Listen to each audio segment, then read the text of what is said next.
ప్రభు నామంన మీ అందరికీ వందనాలు. ఈరోజు దేవుని యొక్క వాక్యము, వాగ్దానము. దేవుని యొద్దకు వచ్చువాడు ఆయన ఉన్నాడనియు, తన్ను వెదుకు వారికి ఫలము దయచేయువాడనియు నమ్మవలెను కదా. హెబ్రీయులకు రాసిన పత్రిక 11 అధ్యాయము 6వ వచనం.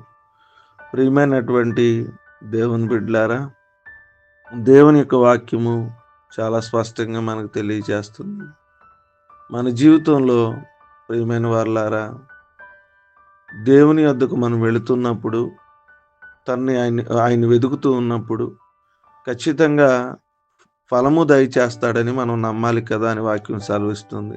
చాలామంది దేవుని దగ్గరికి వస్తారు, వెదుకుతారు, కానీ వారి జీవితంలో నమ్మకం ఉండదు. ప్రియమైనటువంటి దేవుని బిడ్డలారా, ఎప్పుడైతే దేవుని మీద అపారమైనటువంటి నమ్మకత్వాన్ని మనం కలిగి జీవిస్తామో, దేవుని మీద ఆ అపారమైనటువంటి విశ్వాసాన్ని మనం కలిగి జీవిస్తామో, దేవుడు మన జీవితంలో గొప్ప కార్యాలను చేస్తాడు. ఈరోజు నా జీవితంలో దేవుడు గొప్ప కార్యాలు చేయాలని వాక్యం సెలవిస్తుంది. దేవుడు ఖచ్చితంగా ఫలము దయచేస్తాడని మనకు తెలియజేస్తా ఉన్నాడు. ఈరోజు ఏ ఫలం కోసం నువ్వు ఆశిస్తున్నావో, ఏ యొక్క ఫలభరితమైనటువంటి జీవితం కోసం నువ్వు ఆశిస్తున్నావో, దేవుడు దయచేస్తాడని నమ్మి పొందుకుని ఉందాం. అట్టి నమ్మకత్వం దేవుడు మనందరికీ అనుగ్రహించునుగాక. ఆమేన్. ప్రార్థన చేసుకుందాం, తల్ల వంచుకుందాం. మహోన్నతమైనటువంటి దైవమా, కృప కలిగినటువంటి దేవా, మీకు స్తోత్రాలు.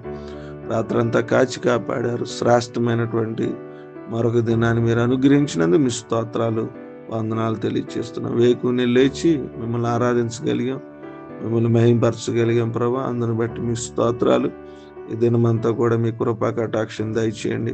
ప్రారంభ ప్రార్థన నుంచి మాతో ఉండి మమ్మల్ని నడిపించినందుకు మీ స్తోత్రాలు ప్రభా. మీ సన్నిధి మాకు దయచేయమని కోరుకున్నాను. హెబ్రీయులకు రాసిన పత్రిక 11 అధ్యాయం 6వ వచనం ప్రకారంగా ప్రభా మీరు మాతో మాట్లాడారు. వెతుకు వారికి ప్రభా నేను ఫలం దొరికిద్ది, దేవుడు దయచేస్తాడని. కానీ దేవుని నమ్మాలని, దేవుని యొద్దకు వచ్చేవారు ఉండాలని చెప్పారు. దాన్ని బట్టి మేము మిమ్మల్ని నమ్మే విధంగా, పొందుకునే విధంగా, పొందుకున్నామని విశ్వసించే విధంగా సహాయం చేయండి. ఏదైనా మనతో కూడా మమ్మల్ని, మా కుటుంబాలను జ్ఞాపకం చేసుకోండి. మా అవసరాన్ని తీర్చండి. మీ సహాయం మాకు అందించండి. మీ మహాకృప చేత మమ్మల్ని బలపరచమని ప్రార్థన, విజ్ఞాపన చేస్తున్నాం.